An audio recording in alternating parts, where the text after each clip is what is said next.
Okay, let's take a quick look at the newest design that's available called Bring It Home. So we got some cool things built into here, so I thought we'd do a quick walkthrough just to take a look at them. So the first I'd point out, we scroll down here, not only do we have a daytime option for this one, but we also have a nighttime option that we can just click to turn on here. With the nighttime, there's a couple little tweaks just to push this design towards the nighttime a little bit more.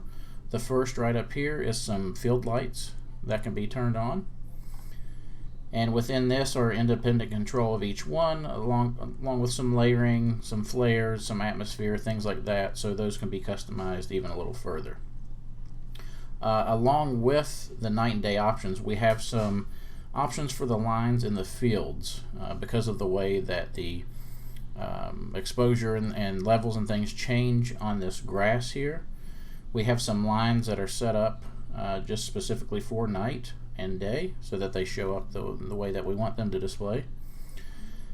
And there's also a couple different formats of the line. So here we have a wide perspective.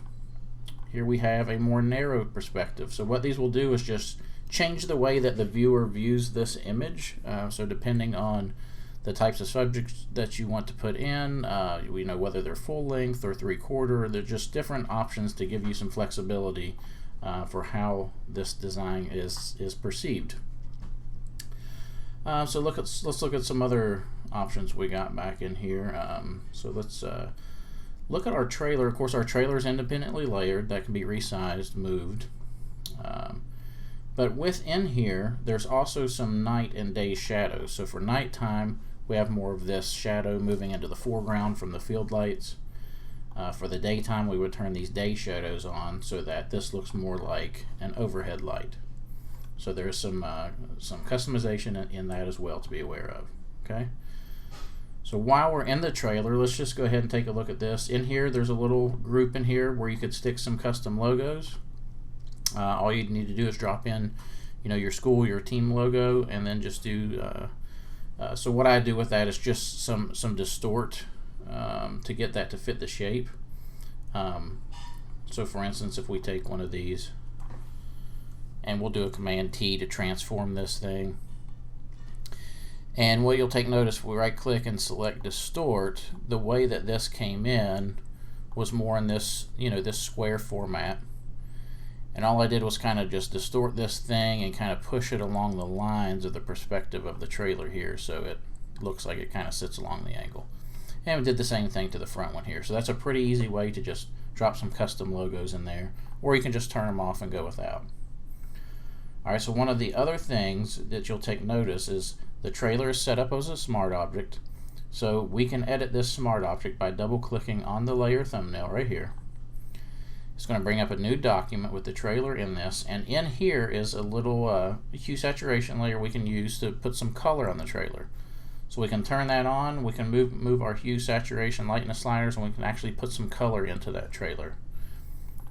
So if we want to save that, we're going to close this window. It's going to ask us to save changes. We'll say yes, and you'll take notice that's going to update the trailer here with some color on it. So just another little customization that's in there. Alright, so let's turn the trailer off for a minute just to take a look at a couple other options. We're on the daytime, so we'll turn our daytime lines back on. You'll see they get a little nicer look to them. Back here, let's scroll down a little bit to our press box. There's a little hue saturation layer here, so we can change the color of the press box to match the team colors. So that's an option. On our scoreboard, the scoreboard, all of the text, all of the numbers are fully customizable on the scoreboard.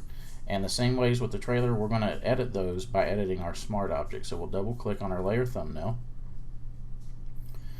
And now when this loads up, you'll see there's a place for a logo in here as well. So you could drop a custom logo in there, you could turn it off, whatever you'd like to do. The text options here at the top and bottom are fully editable text. The digits, in other words for the home score, we could expand this. You could just turn on whatever digits you want those to read. So all of those digits are customizable. And then also all of the text above and below is just simply editable text. So just like you're used to using there.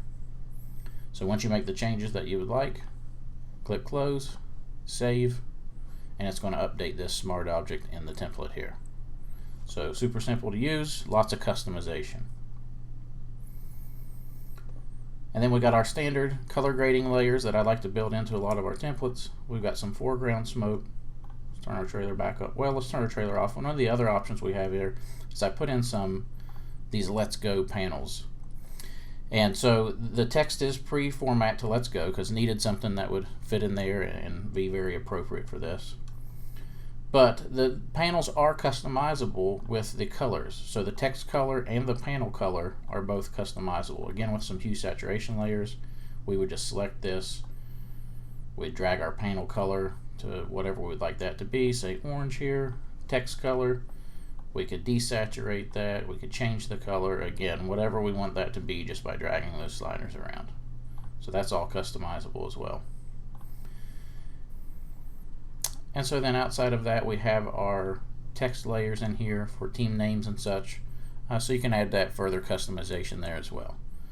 So outside of that, I think you'll feel that it's pretty similar to things you've used in the past, but there is a lot of customization in this one, and I hope that you guys get a ton of use out of it.